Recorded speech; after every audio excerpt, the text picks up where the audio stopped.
ምዕራፍ 3 በዚያም ወራት መጥምቁ ዮሐንስ መንግሥተ ሰማያት ቀርባለችና ንስሐ ግቡ ብሎ በይሁዳ ምድረ በዳ እየሰበከ መጣ።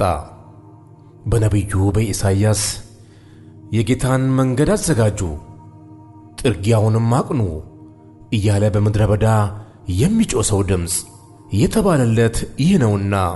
ራሱም ዮሐንስ የግመል ጠጉር ልብስ ነበረው፣ በወገቡም ጠፈር ይታጠቅ ነበር። ምግቡም አንበጣና የበረሃ ማር ነበረ።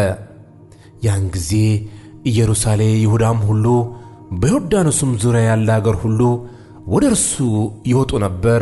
ኃጢአታቸውንም እየተናዘዙ በዮርዳኖስ ወንዝ ከእርሱ ይጠመቁ ነበር። ዳሩ ግን ከፈሪሳውያንና ከሰዱቃውያን ብዙዎች ወደ ጥምቀቱ ሲመጡ ባየ ጊዜ እንዲህ አላቸው፣ እናንተ የእፉኝት ልጆች ከሚመጣው ቁጣ እንድትሸሹ ማን አመለከታችሁ? እንግዲህ ለንስሐ የሚገባ ፍሬ አድርጉ። በልባችሁም አብርሃም አባት አለን እንደምትሉት አይምሰላችሁ። እላችኋለሁና ከነዚህ ድንጋዮች ለአብርሃም ልጆች ሊያስነሳለት እግዚአብሔር ይችላል። አሁንስ ምሳር በዛፎች ስር ተቀምጧል።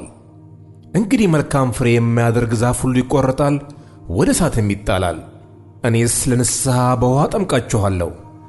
ጫማውን እሸከም ዘንድ የማይገባኝ ከኔ በኋላ የሚመጣው ግን ከኔ ይልቅ ይበረታል። እርሱ በመንፈስ ቅዱስ በእሳትም ያጠምቃችኋል። መንሹም በእጁ ነው፣ አውድማውንም ፈጽሞ ያጠራል፣ ስንዴውንም በጎተራው ይከታል፣ ገለባውን ግን በማይጠፋ እሳት ያቃጥለዋል። ያን ጊዜ ኢየሱስ በዮሐንስ ሊጠመቅ ከገሊላ ወደ ዮርዳኖስ መጣ። ዮሐንስ ግን እኔ በአንተ ልጠመቅ ያስፈልገኛል፣ አንተም ወደ እኔ ትመጣለህን ብሎ ይከለክለው ነበር።